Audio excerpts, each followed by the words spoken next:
Hello, I'm thankful I'm gonna be with you today. In this video, you will have the opportunity to get to know about the Common European Framework of References for Language, or also often referred to as the CEFR for short. We shall start the lesson today with a small video produced by British Council. By watching this video, could you please take notes of the content regarding what the CEFR is and what it is used for?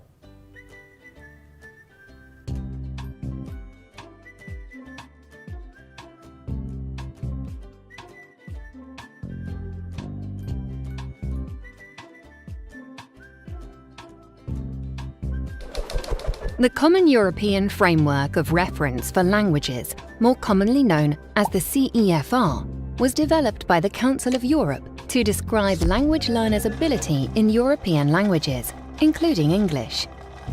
Nowadays, lots of people have heard of the CEFR, but not many people actually know what it is or how it's been used. The CEFR is a framework that we use to describe in broad terms a learner's language ability. In the past, we used words such as beginner, intermediate, and advanced to describe language learners' different levels of ability. One of the problems with that is that different people interpret these terms in different ways, so one person's intermediate might be seen by another person as being quite advanced, depending on their experience with particular learners. Within the CEFR, the levels are described in 3 tiers: basic, independent, and proficient. Each of these tiers has 2 levels, making a scale of 6 levels in all. The CEFR describes what a person can do in a language as they progress from the lowest level to the highest. It consists of a whole series of descriptions that are associated with each of the 4 skills: listening, speaking, reading, and writing. These descriptions are called can-do statements, and they focus on the different things someone can do with a language. For example, the speaking descriptions present statements about a learner's overall speaking ability and refer to making public announcements, speeches or spoken statements, or interacting in conversation with other speakers. Let's take a closer look at the levels. If you're a complete beginner, you can't be placed on the CEFR scale. Some people call such learners A0 or pre-A1 or even tourist. But since these learners are likely to be quite different, with different interests and different ideas of what's important, this stage can't be described in any systematic or meaningful way. At level A1, a person can understand and use basic phrases relating to everyday life. They can do simple things like introducing themselves to people and can ask and answer questions about things, such as where they live or people they know. The next level is A2. By now, a learner can talk about familiar and routine matters, such as aspects of their background, immediate environment, and things that are immediately important to them, describing them in simple terms. By B1, a learner is becoming more independent and can understand the main points of things to do with work, school, or leisure if they're stated fairly clearly. They can deal with most general situations and can describe experiences, events, dreams, hopes, and ambitions. At level B2, learners should be able to understand the main ideas of difficult texts on all sorts of topics, including technical discussions in their specialist field. And they can talk fluently with native speakers without any pressure on either side. At the highest levels, a learner can be considered a proficient user of the language. At C1, they can use the language effectively for all social, academic, and professional purposes, while at C2, they can easily understand virtually everything they hear or read and can speak and write as well as anybody. Since the CEFR was published in 2001, it's become incredibly influential.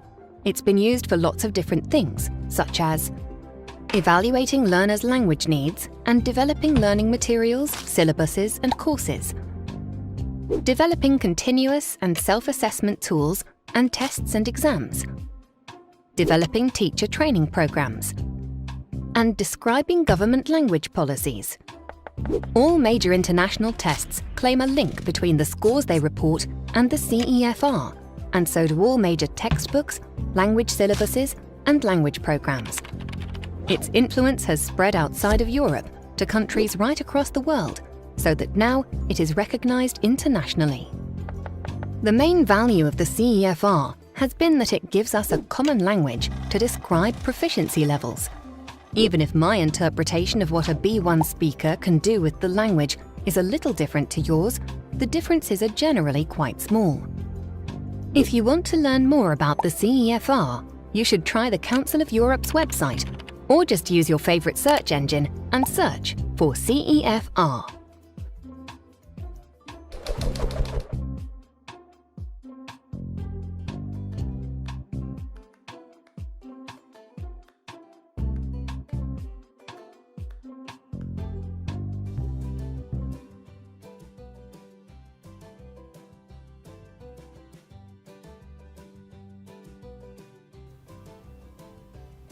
Now, we will move on to see how we can use the CEFR to design a language syllabus and to carry out a language lesson. It is very important to remember that the CEFR is a framework of reference, and so it must be adapted to fit your context. Linking to the CEFR means relating the features of your own context of learning, such as the learners, the learning objectives, and other contextual factors to the CEFR. Focusing on those aspects which you can find reflected in the body of the text and in the level descriptors. Not everything in the CEFR will be relevant to your context, and there may be important features of your context which are not addressed by the CEFR. A language teaching context has its own specific aims and objectives. These state the distinguishing features of a language context. Aims are high-level statements that reflect the ideology of the curriculum. For example, we wish our students to grow into aware and responsible citizens. At a lower level, aims also show how the curriculum will seek to achieve this. For example, they will learn to read newspapers, follow radio, TV, and internet media critically and with understanding. They will be able to form and exchange viewpoints on political and social issues. The CEFR is a rich source of descriptors which can be related to these lower-level aims. This allows users to identify which CEFR levels are necessary to achieve these aims, and by matching these to the level of their students to incorporate them into a syllabus. Objectives break down a high-level aims into smaller units of learning, providing a basis for organizing teaching and describing learning outcomes in terms of behavior or performance. There are different kinds of objectives. For example, with respect to the aim, students will learn to listen critically to radio and TV. The following kinds of objectives can be defined. As language objectives, it can be learners will be able to learn vocabulary of specific news topic areas. Learners will be able to distinguish fact and opinion in newspaper articles. For language learning objectives, it can be learners will be able to infer meaning from unknown words from the context. For non-language objectives, learners will be able to increase confidence, motivations, and cultural enrichment. The link to CEFR is constructed starting from aims and objectives, such as the ones above, which have been specifically developed for the context in question. Finding relevant scales and descriptors in the CEFR, the curriculum designers can then state the language proficiency level at which learners are expected to be able to achieve the objectives. CEFR-linked exemplars of performance can then be used to monitor and evaluate the range of levels actually achieved by the students. It also allows teachers to direct students toward internationally recognized language qualification at an achievable CEFR level. These objectives can be modified either upwards or downwards to accommodate what is practically achievable. This can then be reported in terms that will be readily understood by others in the profession, and which will allow them to compare what is being achieved in one context with what is being achieved in another context. Teaching and lesson planning. Language teaching is most successful when it focused on the useful outcomes of language learning.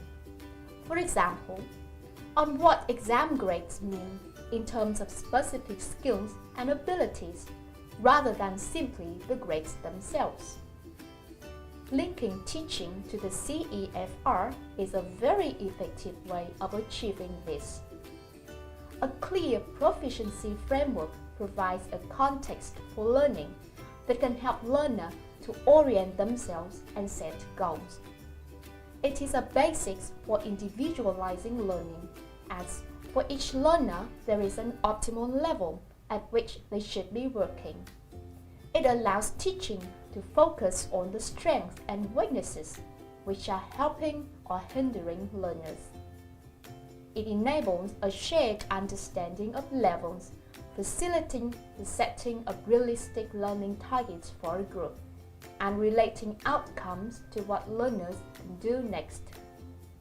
Successfully perform a particular job or pursue university studies using the language, and so on.